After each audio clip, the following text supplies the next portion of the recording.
Ini PowerPoint-nya banyak ya Bu ya berarti ya? Komputernya penuh PowerPoint semua nih. Ya, tinggal itu aja. Next, next. Ambil, ambil gitu ya. Iya. Masya Allah. Ntar saya juga kirim ke Bu Met ya. Ke Bu Lipa aja langsung Ibu. Oh, Bu Lipa ya? Jadi langsung di sharing ke grup nanti. Oh, siap, siap, siap. Kan tanggung jawabnya di Bu Lipa tuh. Oh Facebook iya, juga nggak ada nih Bu Lipanya. ada. Iya siap. Ya, nanti kalau dipercantik juga nggak apa-apa, Mbak Lipa.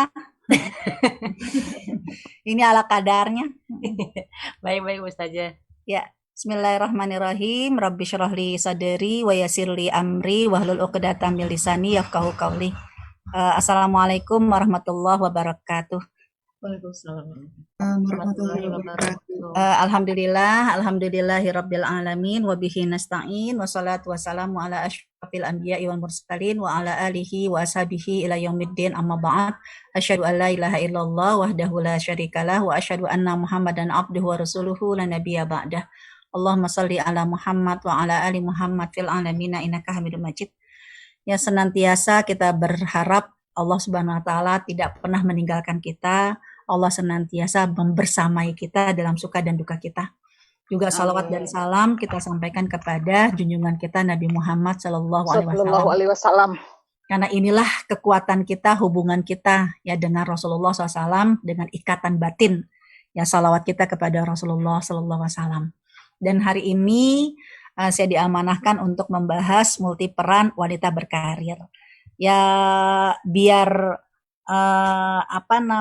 wawasan kita tidak parsial tapi secara universal, maka jangan lihat jumlah slide-nya, tapi yang penting bismillah, moga-moga sedikit apa yang saya sampaikan ini bisa membuat wawasan kita menjadi lebih luas dan universal. Kenapa muslimah harus sibuk berkarir? Ya, karena kita tahu bahwa pada hakikatnya apa yang kita lakukan semata-mata untuk menuju kampung halaman kita, yaitu di surga. Karena masuk surga nggak gratis. Masuk surga itu harus dengan bayar mahal melalui amal-amal soleh yang kita perjualbelikan kepada Allah Subhanahu Wa Taala. Itulah yang ada dalam surat Al-Baqarah, surat At-Taubah, ya, di mana innallaha ashtara, Allah sebagai pembeli, kita sebagai penjual. Apa yang kita jual? Yang kita jual adalah kebaikan-kebaikan hidup kita, amal soleh kita yang kita semua lakukan dalam rangka lillahi ta'ala. Nah, kemudian tapi dalam setiap perjuangan, dalam setiap peran, khususnya peran perempuan nih, banyak banget kita akan dihambat, tidak hanya secara musuh-musuh eksternal kita, bahkan musuh internal kita juga ada, ya, karena Rasulullah SAW menyebutkan ada 5 musuh. Yang pertama, mukminun yahsuduhu, orang mukmin yang suka komentar. Lihat aja betapa banyak ibadah-ibadah yang kita lakukan akhirnya nggak jadi kita lakukan. Gara-gara apa? Gara-gara komen. Yang gara-gara komen orang. Contoh, kita kepingin baca Al-Quran di sela-sela kesibukan kita di saat kumpul-kumpul. Suka ada yang komen kan? Jie alim nih ya. Nah, jujur, kalau dikomentari kayak gitu jadi gak? Lanjut gak baca Quran? Baper dulu, udah balik lagi. Lagi handphone tutup lagi. Nah, kan akhirnya sadaqallahul adzim. Padahal itu adalah sebuah tantangan. Disebut dengan musuh berarti bukan musuh yang sifatnya peperangan ya. Itu adalah tantangan.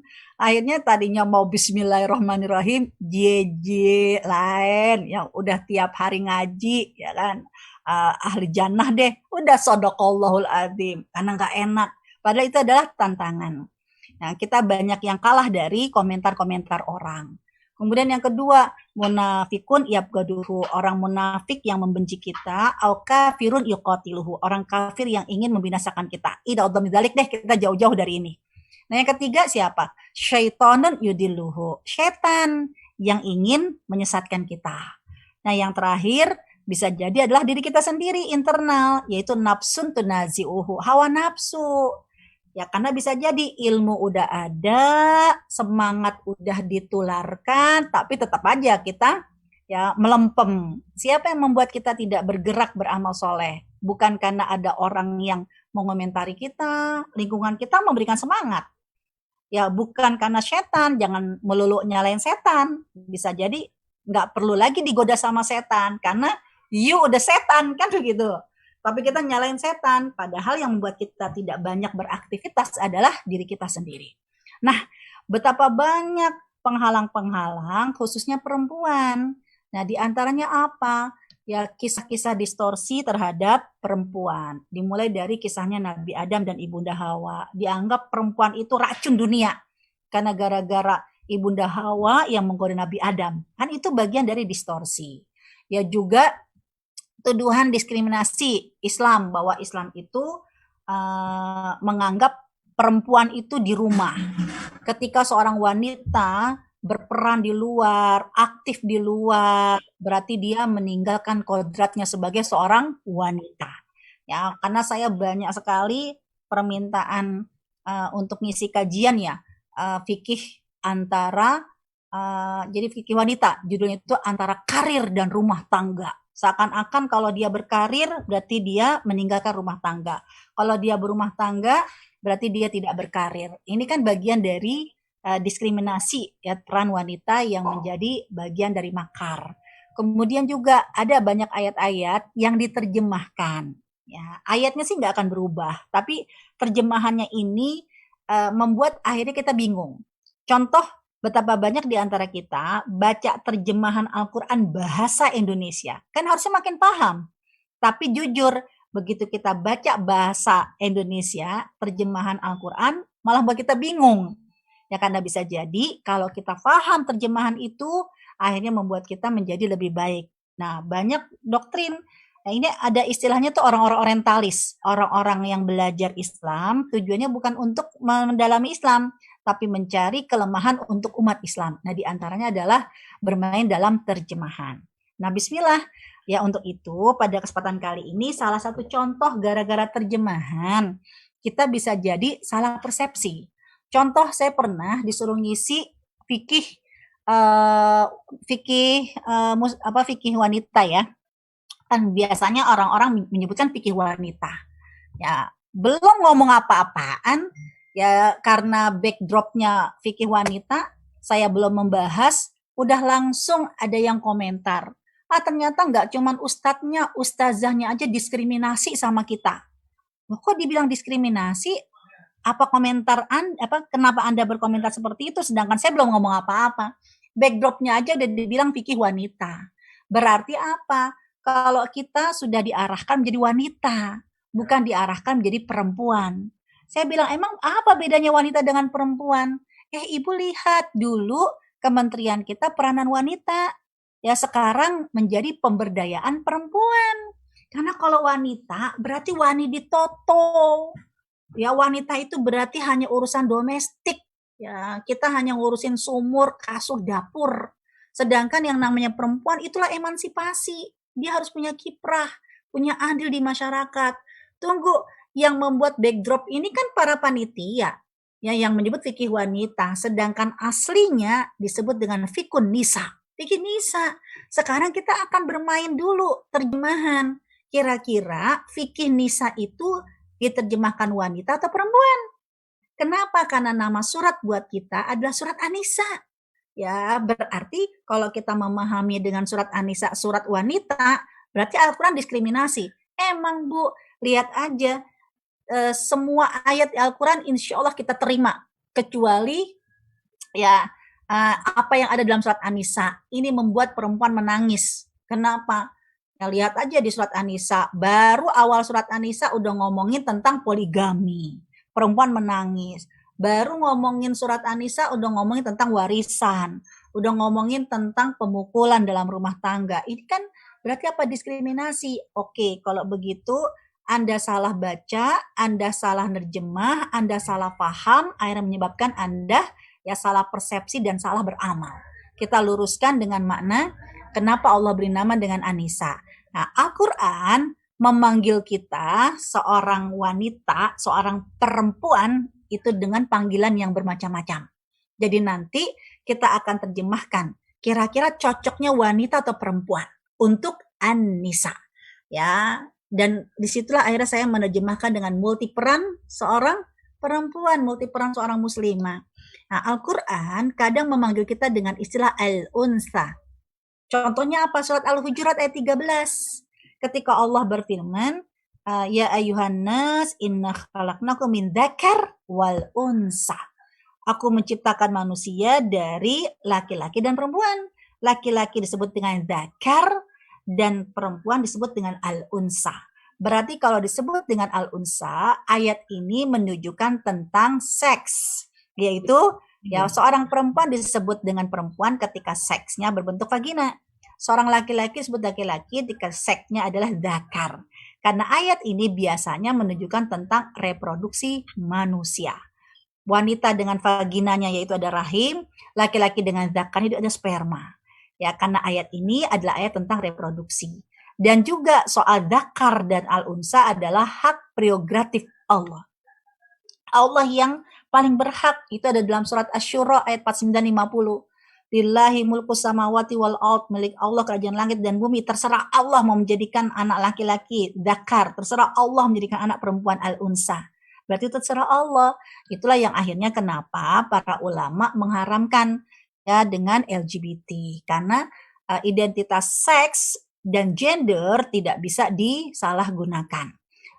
Yang tugasnya bertanggung jawab soal sumur, kasur, dan dapur. Ini kita nanti sumur, kasur, dapur apa? Ya, sumur, kasur, dapur nanti kita akan bahas. Tapi Allah tidak memberi nama buat kita dengan suratul mar'ah. Kalau Allah beri nama kita dengan suratul mar'ah, berarti Allah hanya nyuruh kita urusan domestik. Gak boleh kita keluar rumah. Berarti kita hanya menjadi perempuan sejati sebagai mar'ah. Dan itu tidak dilakukan oleh Allah.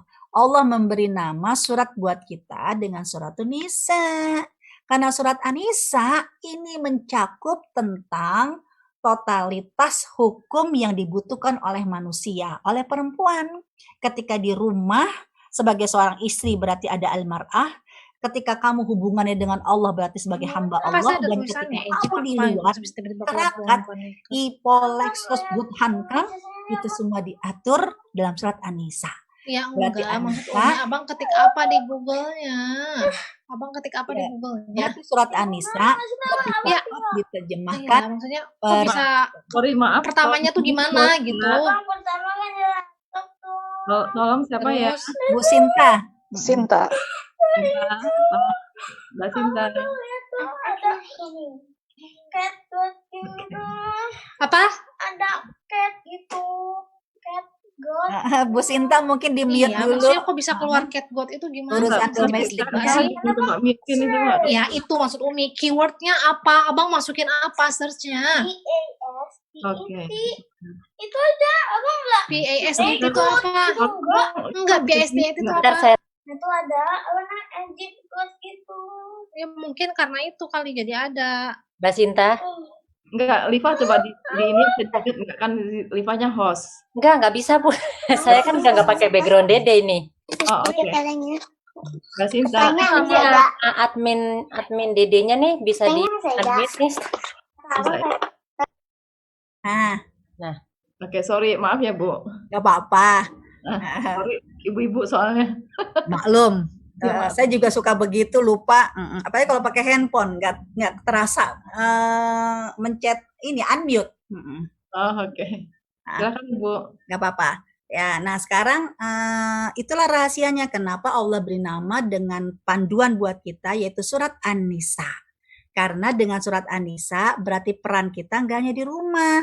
Peran kita harus punya kiprah, punya kontribusi ya di rumah kita sebagai seorang istri, di luar kita sebagai seorang perempuan. Nah, jadi lebih cocok kalau wanita itu adalah al-mar'ah, kalau perempuan adalah surat An-Nisa. Dan Allah menyuruh kita, ayo belajarlah menjadi surat An-Nisa yang berjalan. Seperti Rasulullah, akhlaknya adalah Al-Quran, kita adalah, profil kita adalah surat An-Nisa yang berjalan.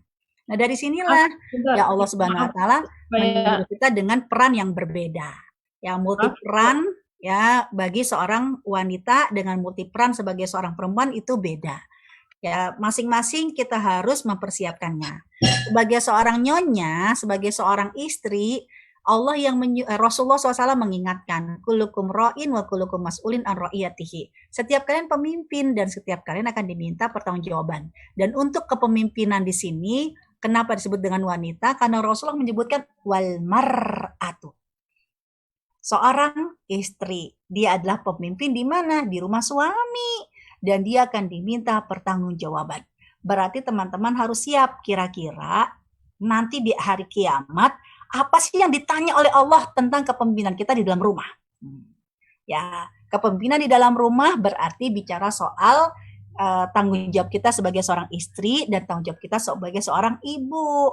Nah, sebagai seorang istri, peran kita sebagai seorang istri sudah disebutkan dalam Al-Quran surat An-Nisa 34. Memang tugas kita bukan masak, benar tugas kita bukan nyuci, benar tugas kita bukan beres-beres rumah, karena soal kewajiban suami udah selesai dalam surat Al-Baqarah ayat 233. Coba saya cek. Wal walidatu yurdina auladahuna. Surat Al-Baqarah 233. Seorang ibu ya hendaklah menyusui anaknya ya sampai 2 tahun. Ya, dan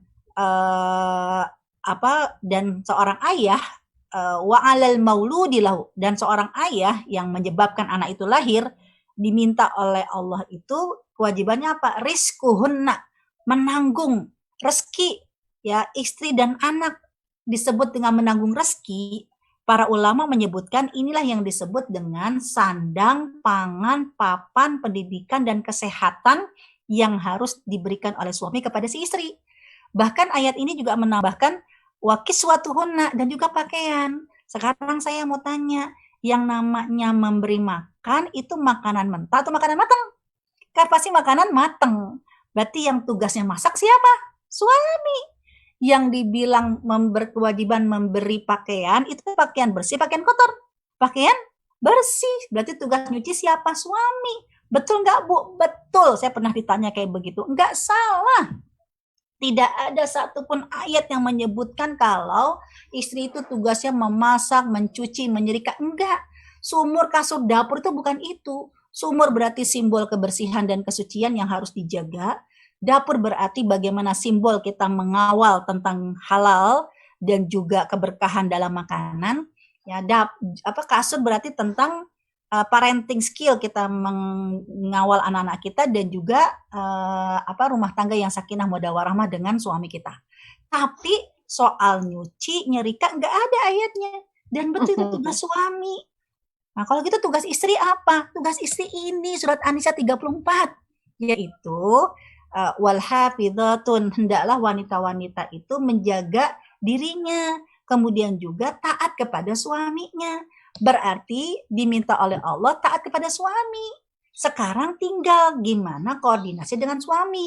Kalau kata suami, "Mah, hari ini anak-anak makan apa? Anak-anak dimasakin apa?" Ya maunya apa? Ya udah, tolong deh hari ini kamu nggak usah masak. Anak-anak ya tinggal, kalau di Jakarta ya GoFood gitu kan. Udah pesen aja catering. Nah, kalau suami bilangnya GoFood atau mesen catering, berarti tugas istri taat. Jangan maksa masak. Karena bisa jadi gara-gara istri masak, gak dimakan suami, gak dimakan anak, akhirnya jadi ribut. Ya, udah capek-capek masak. Ternyata apa? Gak dimakan, dicolek juga enggak. Nah, suaminya nyuruh GoFood, suaminya nyuruh catering, kan begitu. Kenapa? Karena kalau kamu masak, udahlah capek, marah-marah, dan mohon maaf, nggak ketelan kita makannya. Ya, makanya lebih baik GoFood. Tugas istri adalah taat. Kalau kata suami, jangan GoFood, jangan catering, hemat. Ya, lebih baik udah hari ini yang gampang aja. Masakin bayam sama ayam goreng misalnya. Maka tugas istri taat. Jadi, bagaimanakah perilaku kita di rumah ya dalam soal pekerjaan tadi tergantung ketaatan kita ya tergantung bagaimana amanah yang diberikan oleh suami kepada kita. Ya, karena suami menitipkan diri, harta, rumah, dan anaknya. Dan itulah yang dikuatkan oleh Allah Subhanahu wa Ta'ala. Siapa yang nggak taat sama suami, yang nggak menjaga amanah titipan suami, maka Allah menyebutkan dengan istilah nusyus, melanggar kewajiban sebagai seorang istri. Ya, sedangkan untuk anak diminta pendampingan, dan pendampingannya itu dalam surat Al-Ahqaf ya ayat 15 itu sampai usia hatta balaguna arba'una sana, sampai usia 40 tahun.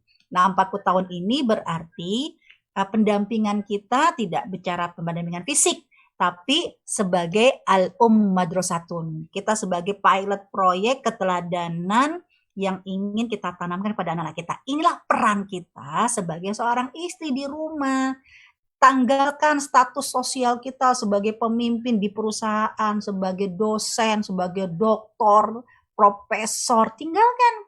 Ketika sampai di rumah, aku adalah istri yang tugasnya adalah mengawal suami, taat kepada suami, mendampingi anak. Yang disebut sama Rasulullah adalah urusan domestik, berarti urusan sumur, kasur dan dapur, yaitu simbol kesucian. Dapur simbol kehalalan, urusan kasur ada simbol pelayanan. Ini yang dijaga oleh kita.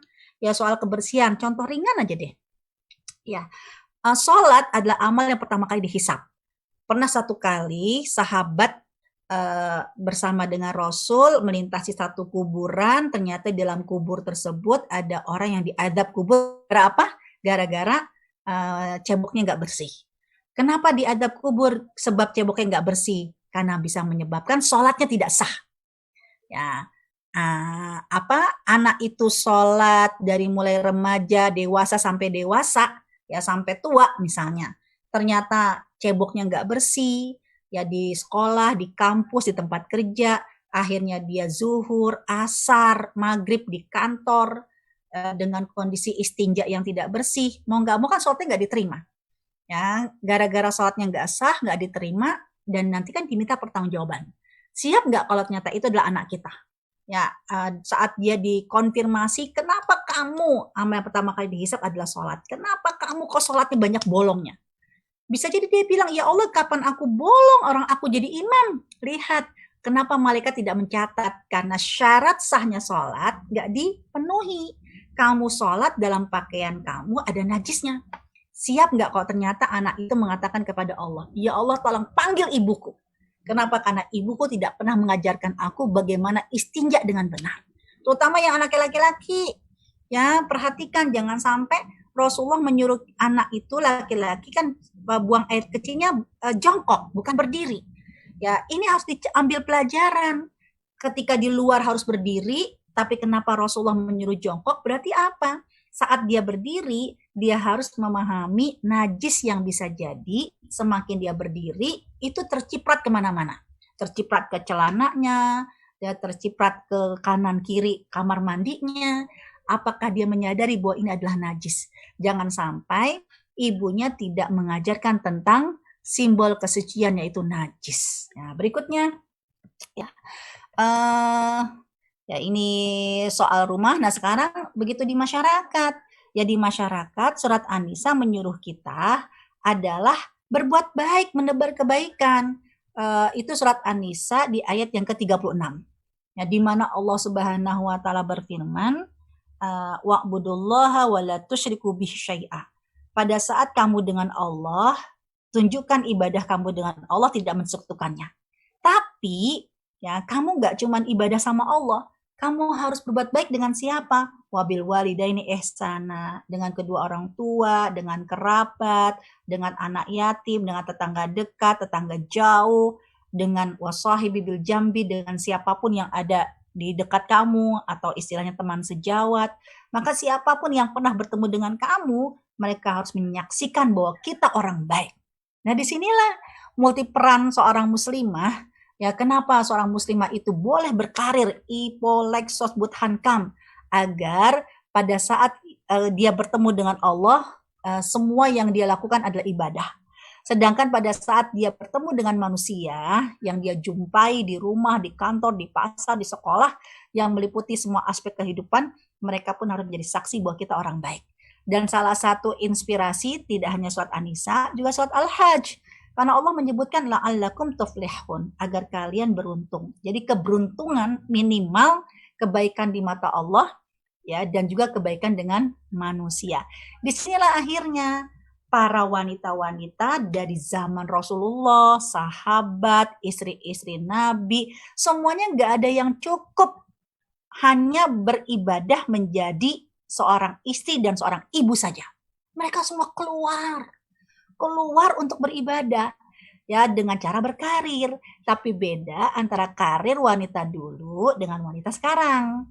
Kalau wanita dulu nih sebelum Perang Dunia Pertama, kenapa Perang Dunia Pertama? Karena hancurnya kejayaan Islam, yaitu ketika Turki Utsmani, ya, di Perang Dunia Pertama. Ya, itu kan ada de facto dan de jure. Nah, sebelum Perang Dunia Pertama, Islam menjadi pemimpin di seluruh dunia, ya, para wanita-wanita itu berkarir sebagai ladang pahala. Dia akan mengumpulkan persaksian, karena dalam surat At-Taubah di ayat yang ke-105, ya, 105 atau 103, coba saya cek. Itu Allah yang menyuruh siapapun yang bertemu dengan kita, mereka harus menjadi saksi bahwa kita adalah orang baik. Itu di 105, ya. Wa qul i'maru, beramalah kamu, berbuat baiklah kamu. Siapa yang melihat kebaikan kamu? Allah tidak pernah meragukan keikhlasan kita. Rasul tidak pernah tidak pernah melihat adanya keburukan, keteladanan, ya, yang diwarisi oleh Rasul tidak dikerjakan oleh kita. Dan juga wal mu'minun, dan semua orang beriman, karena mereka itu akan menjadi saksi, tsumma turadduna ila alimil ghaibi wasyahadah, karena semua akan menjadi saksi dan kelak itu akan dikembalikan persaksian mereka nanti di hari kiamat terhadap apa yang telah kita lakukan. Nah, semua keluar agar siapapun orang beriman yang pernah bertemu dengan kita, mereka menjadi saksi bahwa kita orang baik. Dan itulah akhirnya, ya, karirnya mereka dalam rangka memberikan kebaikan untuk mengangkat derajat ketakwaan. Ya, Ibunda Aisyah keluar sebagai guru besar para sahabat. Dalam dunia politik, Ummu Salamah keluar, Ummu Haram keluar. Ya, Ummu Haram dikenal dengan ahli strategi perang, bahkan dia disebut juga sebagai pasukan katak Rasulullah, ikut perang dalam perang laut, ya, militer kelautan. Asma binti Abu Bakar, ya, juga sampai menjadi diplomat yang ulung, ya, ketika berhadapan dengan dengan, ya Allah, siapa sih namanya itu, ya, itu artinya yang membunuh anaknya sendiri, ya, itu benar-benar, ya, Asma binti Abu Bakar itu keluar untuk menjadi diplomat. Ya, dalam sisi ekonomi, siapa yang tidak kenal dengan Zainab, istrinya Ibnu Mas'ud. Ibnu Mas'ud seorang sahabat yang kerjanya hanya menjaga sendal Rasul. Sebenarnya kalau menjaga sendal Rasul, Rasulnya kaya raya, raja, pasti gajinya besar. Tapi Rasul yang dia tidak pernah orientasi materi oriented, ya, tapi Ibnu Mas'ud sengaja menjaga sendal Rasul agar dimanapun Rasul berada, dia akan mendapatkan ilmu. Dan otomatis kan akhirnya mempengaruhi ekonomi keluarga. Dan itulah Zainab, ya, dia akhirnya menjadi businesswoman, punya usaha yang mempekerjakan para wanita, yang akhirnya dari usaha ini dia bisa menghidupi keluarga Ibnu Mas'ud, bisa menggaji para sahabiat, dan juga bisa memberikan sebagai infak kepada Rasulullah SAW. Dan itu sampai dipuji oleh Rasulullah bahwa wanita-wanita seperti ini mendapatkan 2 pahala, pahala sedekah dan pahala silaturahim. Juga turun surat An-Nisa ayat 32 bahwa harta seorang wanita itu legal, bisa jadi dari gajinya sendiri. Ya, juga sosial budaya, siapa tidak kenal dengan Zubaidah yang membuat mata air. Ya, sumber Zam-Zam itu dialirkan sampai ke tempat-tempat haji. Sekarang aja sudah mulai digunakan air suling oleh pemerintah. Dulu mah ya sumur-sumur itu sumber-sumber air itu bagi Ayyamul Hajj ya, di hari-hari haji ya, di tanah-tanah haji itu dari idenya irigasi, idenya Zubaidah, istrinya Harun ar-Rasyid. Ya, juga dalam politik dan keamanan gimana Nusaibah yang menjadi pelindung Rasulullah, jadi algojoknya Rasulullah Sallallahu Alaihi Wasallam. Ya, sedangkan setelah Perang Dunia Pertama, ya, kemudian jadi Perang Dunia Kedua, mulailah wanita-wanita itu berkarir tujuannya adalah uang, materi oriented, yang akhirnya menghancurkan ketahanan keluarga. Kenapa? Karena menganggap siapa yang punya uang, dialah yang punya kuasa. Bahkan ada istilah abang punya uang, abang disayang, abang nggak punya uang, abang melayang. Ya, karena dia menganggap siapa yang menjadi pemimpin dalam rumah tangga adalah yang punya uang, padahal nggak seperti itu. Ya, dan itulah yang dibedakan antara karir zaman Rasulullah SAW dengan karir orang-orang materialistis. Disinilah ya kita perlu menghindari, jangan sampai peran ketika domestik dilakukan oleh kita, ternyata kita masuk isu feminisme yang menghancurkan ketahanan keluarga. Ya, ini sejarah aja bagaimana isu tentang feminisme itu memang sudah dikemas ya oleh PBB, yang artinya bagaimana tujuannya adalah untuk pemberdayaan perempuan, bukan untuk membuat multiperan wanita ini kuat dalam ketahanan keluarga, kuat juga dalam ketahanan masyarakat. Ya, tapi tujuannya adalah keluar dari rumah untuk pemberdayaan perempuan yang akhirnya jadi terbengkalai. Karena misinya feminisme barat, karena dulu dalam dunia barat ajaran agama mereka tidak memuliakan perempuan. Ya, sehingga mereka harus meninggalkan agama ya agar mereka mendapatkan kehormatan. Beda dengan Islam. Islam itu begitu menghormati perempuan. Nah, hal yang membahayakan yang perlu kita pahami adalah jangan sampai kita lupa dengan pengasuhan. Walaupun kita menjadi karir, tetap soal pengasuhan. Definisi anak ini jangan sampai lupa. Ya, kalau menurut PBB kan anak sampai umur 18 tahun. Ya, sedangkan dalam Islam pengawalan kita terhadap anak itu kan sampai umur 40 tahun. Karena kalau sampai 18 tahun udah selesai tanggung jawab kita, ngeri. Ya, ketika anak-anak itu bebas memilih jalannya sendiri, lalu dia melakukan kenakalan, yang akhirnya yang repot kita juga. Karena banyak kejahatan-kejahatan yang dilakukan oleh seorang anak di bawah 18 tahun itu lebih kejam ya seperti orang dewasa. Nah, juga bahayanya ini jangan sampai ya kita tidak memahami tentang usia pernikahan yang dituakan. Ya, sekarang di Indonesia bisa jadi anak umur 14 tahun, 15 tahun ketika memang dia udah nggak mau sekolah, ya dia kepinginnya nikah, tapi kemudian dinikahkan orang tua, yang ditangkap adalah ya si orang tuanya. Ya, tujuannya kita paham ini berarti apa? Hati-hati, jangan sampai dengan dituakannya usia pernikahan, akhirnya membuka peluang hubungan di luar nikah.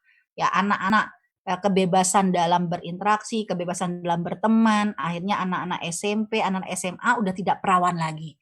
Nah, walaupun kita keluar, tapi hal-hal yang seperti ini jangan sampai membuat kita kecolongan.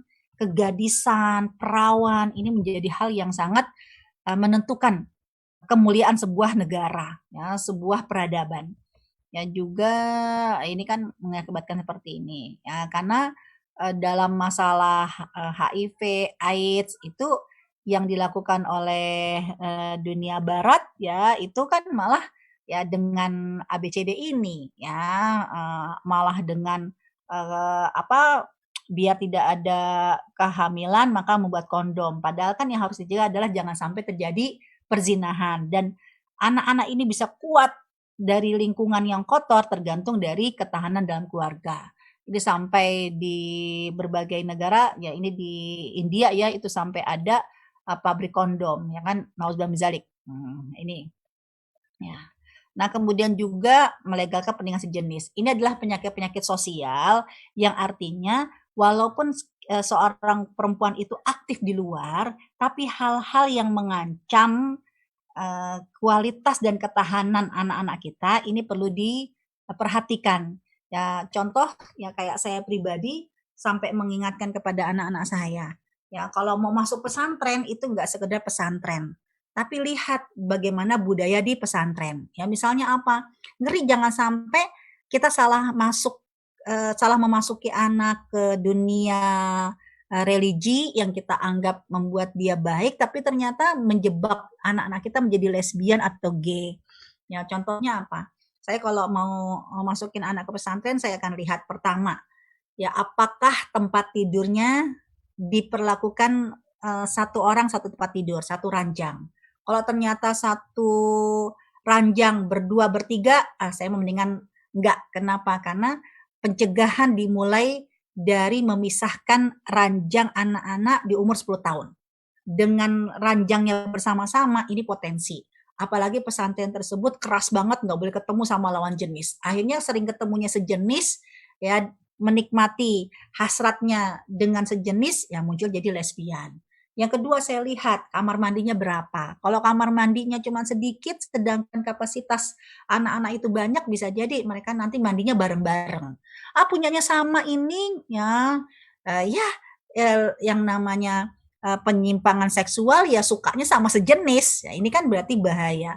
Saya akan lihat berapa kapasitas kamar mandi cukup tidak memadai dengan jumlah santri. Terus yang ketiga saya akan lihat waktunya. Kalau waktunya cukup untuk anak semua santri itu mandi, berarti baik. Tapi kalau waktunya cuma setengah jam, tapi setengah jam itu dibagi misalnya satu kamar mandi 10 orang, itu setengah jam. Berapa orang? 10 menit belum nantinya, belum nanti makannya, istirahat cuma setengah jam dengan satu kamar mandi dibagi 10 orang. Akhirnya menyebabkan mandinya bareng-bareng. Ini ada yang nggak beres.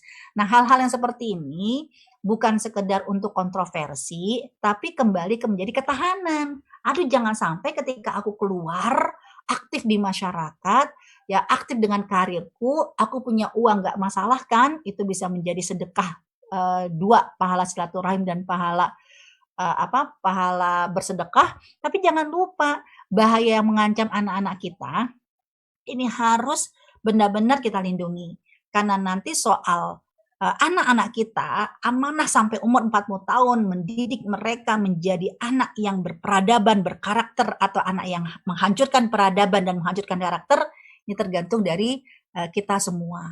Ya, juga permainan terminologi. Ya, ini ngeri sekali ya, misalnya soal mahar. Mahar dianggap sebagai harga pengganti pengantin.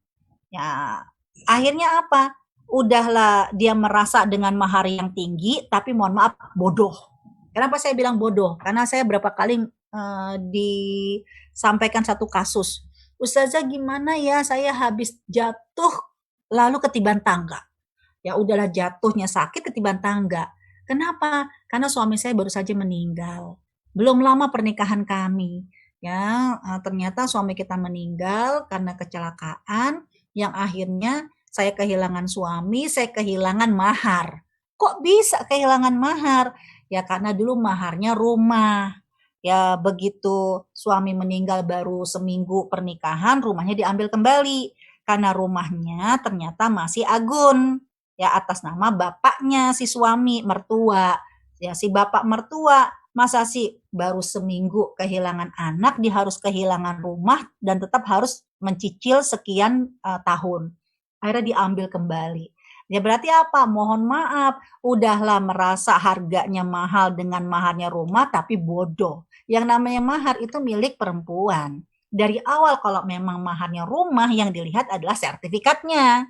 Kalau memang maharnya mobil, yang dilihat adalah ya BPKB-nya, bukan dilihat cuma kuncinya aja. Ini bagian dari hal-hal yang berpotensi merusak hubungan keluarga gara-gara ya soal definisi apa yang tidak kita pahami. Nah ini di Indonesia. Nah dari sinilah ya bagaimana teman-teman sekalian, ini data ini saya buat masih lama ya, sudah lama. Karena yang sekarang 1 tahun terjadi COVID-19 itu ternyata ya Allah banyak sekali perceraian Jadi 1 tahun di kasus di COVID-19 ini itu terjadi banyak kali perceraian. Ya ini data 2011 ya, yang menikah banyak, yang cerai juga banyak. Nah di musim COVID-19 ini 1 tahun COVID itu luar biasa, perceraian tuh banyak sekali karena kondisi ekonomi yang guncang, yang menyebabkan akhirnya juga guncangan dalam rumah tangga. Padahal setiap istri, nyonya, itu harus menyadari bahwa mendampingi suami dalam suka dan duka ini adalah amanah. Ya, ini adalah amanah yang perlu dijaga oleh kita. Nah, ini sebagai data aja, ya, sebagai data yang hati-hati jangan sampai ketika kita sibuk dalam kondisi peran kita di luar dengan pekerjaan kita, ya kita lupa apa yang harus kita siapkan, apa yang harus kita jaga dari anak-anak kita. Nah sekarang apa yang harus kita lakukan? Ayo kita harus kembali menjadi tiang negara. Itulah yang disebut oleh para ulama. Wanita ini tiang negara. Jika wanitanya kokoh, negeri ini akan menjadi, jika wanitanya baik, negeri ini akan menjadi kokoh. Tapi ketika wanitanya rusak, ya, negeri ini pun akan hancur. Berarti apa? Peran kita sebagai seorang istri, seorang ibu, ya, istri yang taat pada suami, ibu yang mendampingi anaknya, ini harus benar-benar berapa jam pun di rumah. Karena bisa jadi nih, sekarang WFH ya, kalau dulu WFO itu kan, ya di rumah bisa jadi cuman dari jam 6 sore sampai jam 6 pagi. Berarti 12 jam di rumah sebagai seorang istri, seorang ibu harus punya daya jual kebaikan yang kita jadikan amal unggulan. Lalu dari jam 6 pagi sampai jam 6 sore di luar rumah, ketemu dengan banyak orang, Ipo Lexus Buthankam dengan profesi kita, maka siapapun yang kita jumpai juga harus menjadi kebaikan. Dan jangan sampai ya kita banyak kebaikan di luar rumah, tapi begitu sampai di rumah pahala kita gugur. Kenapa rusak? Kenapa hancur pahala kita? Ya karena bisa jadi, mohon maaf, kita marah-marah, ya kita mengumpat apa yang pernah kita beri dengan suami kita. Kalau bukan aku ikut kerja, aku ikut punya gajiku juga aku berikan untuk rumah ini, ya untuk nafkah keluarga ini. Ya Allah, yang mau dibawa kemana keluarga kita? Mau jadi apa keluarga kita? Tega-teganya aku udah kian tahun, puluhan tahun aku kerja, tapi ternyata suami kayak begini perlakuan kepada aku. Begitu mulut ini ngungkit-ngungkit, yang ada apa? Habis semua ya pahala-pahala yang ada. Nah untuk itulah, ayo sebagai istri, sebagai seorang ibu, kawalah anak-anak dan suami kita. Karena siapa lagi yang bisa melindungi mereka kecuali kita. Dan ketika kita harus keluar, jadilah ya kita sebagai mitra yang ingin melakukan perubahan di dalam tempat dimanapun kita berada.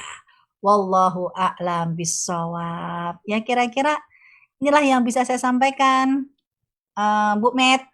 Ya, masih banyak waktu yang mungkin kita bisa manfaatkan untuk diskusi. Baik.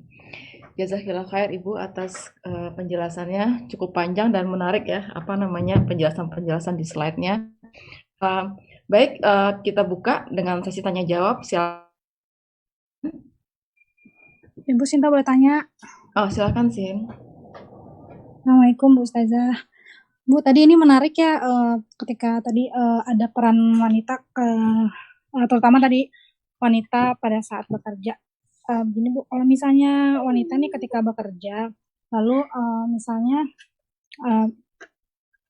kerjanya misalnya dari jam 8 sampai jam 5 misalnya ya. Terus ada kasus seperti ini misalnya, pulangnya telat gitu. Nah terus kita pada saat kita memilih pekerjaan itu kan kita sudah memilih untuk terima konsekuensinya ya Bu ya. Nah tapi di sisi lain juga perusahaan itu menuntut, oh ya nih kamu juga karena sudah menerima konsekuensi itu, jadi kalau misalnya disuruh pulang telat misalnya untuk meeting, berarti harus juga memenuhi amanah itu. Sedangkan kita di rumah ada keluarga yang menunggu.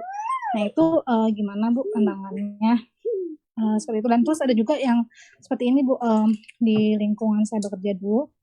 Jadi ada seorang teman yang dia kalau misalnya pada saat pagi hari itu yang harusnya masuk jam 8, dia baru masuk jam 9 ataupun setengah 10 dengan alasan karena ingin mengurus keluarga dulu. Jadi dia beralasan karena keluarga itu nomor satu, jadi saya harus ngurusin dulu semuanya beres, baru saya ke kantor. Nah, seperti apa juga pandangannya, Bu? Terima kasih. Jazakumullah khair.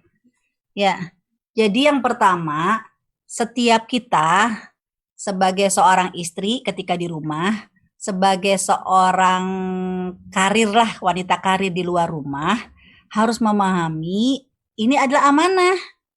Kalau amanah berarti nggak hanya urusan kita di dunia aja. Semua akan diminta pertanggungjawaban di akhirat. Sebagai status seorang istri, sebagai status seorang anggota masyarakat, ya sebagai karir, itu semua adalah amanah yang tidak bisa kita abaikan. Semua akan diminta pertanggungjawaban. Sebab urusan muamalah yang pernah kita bahas tentang hari kiamat ya, urusan muamalah ini akan diminta keadilan oleh Allah Subhanahu wa taala di jembatan As-Sirat. Ya bukan lagi hubungan dengan Allah, karena hubungan dengan Allah itu dari mulai padang mahsyar, hisab, mizan.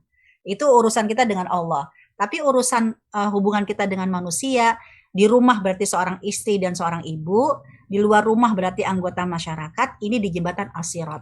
Jangan sampai gara-gara kita tidak amanah, akhirnya membuat gesekan yang menyebabkan terputusnya silaturahim. Contoh kasus yang kedua tadi, ya bukankah yang namanya amanah itu udah ada akad perjanjian. Kalau kamu bekerja di perusahaan tersebut, masuk jam berapa, pulang jam berapa, istirahat jam berapa, udah tanda tangan kan? Berarti apa? Kamu terikat dengan kontrak akad kamu, waktu kamu sudah terikat di perusahaan itu. Jangan sampai ketika kamu sudah mendilkan akad kamu jam 8 sampai jam 5 dengan perusahaan tersebut, lalu kamu tidak amanah. Gara-gara tidak amanah, akhirnya mohon maaf membuat keretakan. Yang akhirnya syukur-syukur kalau si pihak perusahaan tegas karena kamu tidak tidak sesuai dengan janji kamu, SP1, SP2, SP3 tetap aja jam 9 jam 10, mau alasan keluarga itu bukan urusan perusahaan. Jadi jangan tuntut perusahaan. Gimana sih nggak ngerti banget sih hak sebagai seorang istri? Lah, dari awal sudah akad. Kecuali perusahaan tidak ada akad. Ya, perusahaan ya semaunya. Berarti itu kan penindasan hak karyawan. Nah, ini perlu disampaikan. Artinya ini amanah kalau emang udah akad jam 8 sampai jam 5 sebagai anggota karyawan di situ, itulah amanah. Jangan sampai nanti kita tidak amanah, akhirnya terjadi gesekan dan memutuskan silaturahim, itu akan diminta pertanggungjawaban nanti di jembatan As-Sirat. Itu yang pertama. Terus yang kedua, jangan lupa ketika kita sebagai seorang istri, ini kan punya kewajiban taat. Termasuk taat ini mengikat dengan kontribusi kita di luar. Maksudnya apa? Bagaimanakah kiprah kita di luar? Ini harus negosiasi dulu, ijab kabul dengan ridho suami. Nah, kalau suami ya menyatakan ikhlas, ridho, kamu mau bekerja dengan segala konsekuensinya, berarti syarat pertama kita keluar udah terpenuhi nih. Kita udah ngantongi syarat utama diperbolehkannya wanita keluar rumah.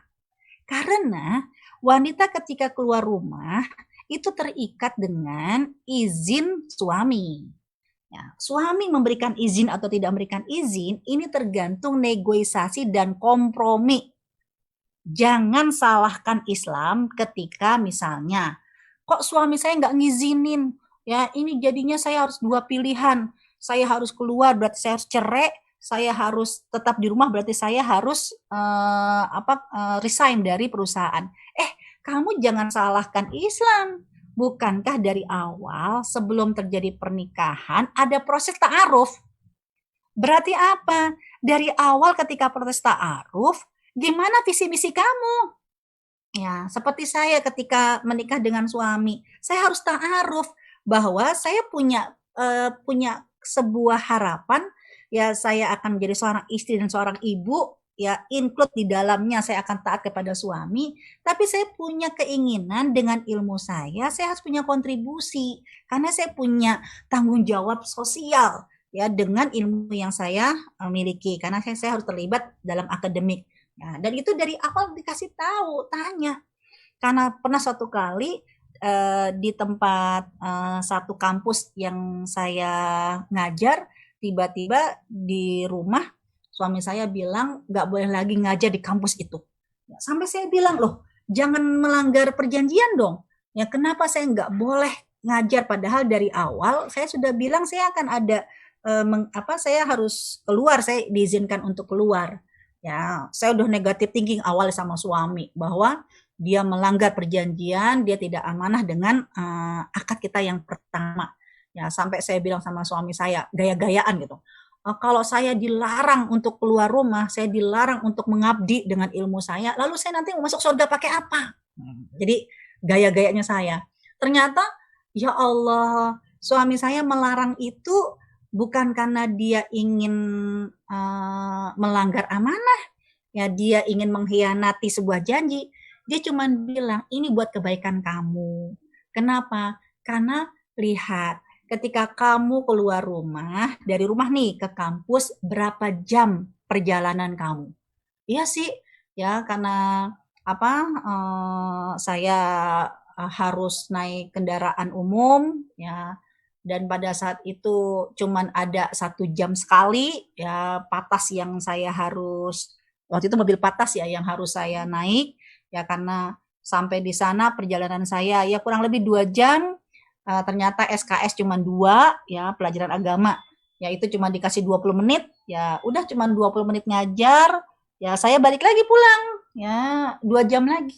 4 jam saya keluar, 20 menit saya ngajar, ternyata apa kata suami, begitu sampai di rumah kamu ngeluh, kamu capek, kamu marah-marah, akhirnya apa? Sayang-sayang, 4 jam kamu keluar, ternyata apa yang kamu lakukan gugur pahala kamu, ya karena cuma 20 menit, ya kamu dapat kesempatan ngajar 1 SKS, dan sampai rumah kamu marah-marah.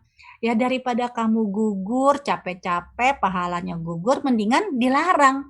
Dari situ, oh ternyata suami saya melarang bukan karena dia menahan diri saya untuk aktif, tapi saya harus memilih mana amalan-amalan yang jangan sampai keselnya saya di luar, ini ke bawah-bawah sampai di rumah. Sejak saat itu, apapun kondisi saya di luar, ya di luar rumah dengan kondisi kendaraannya, kondisi capeknya, kondisi panasnya, saya nggak akan bawa-bawa ke rumah. Ya karena ternyata mereka melarang kita, mencegah kita bukan karena tidak suka, ya tapi mencegah kita, melarang kita ya karena itu tadi jangan sampai menggugurkan pahala kita.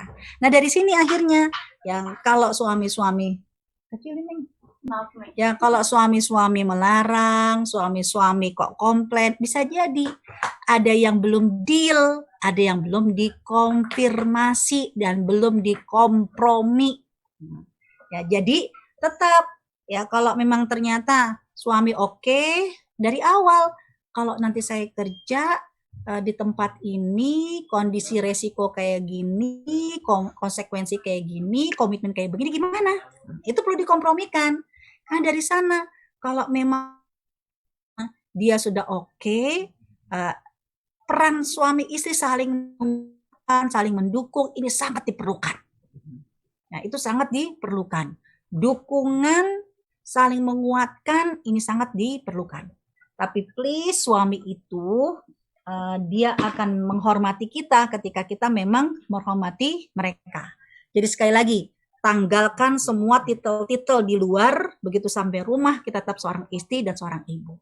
Ya, jadi Bu Sinta tadi ya coba tolong dikompromikan dengan suami untuk kasus yang pertama. Kok tiba-tiba harus ditutup lembur atau harus keluar kota. Nah kalau memang kita sudah membicarakan resiko dari awal ya dan kompromi dari awal, insya Allah peran ketahanan saling tolong menolong dalam rumah tangga inilah bagian dari uji Wallahu a'lam.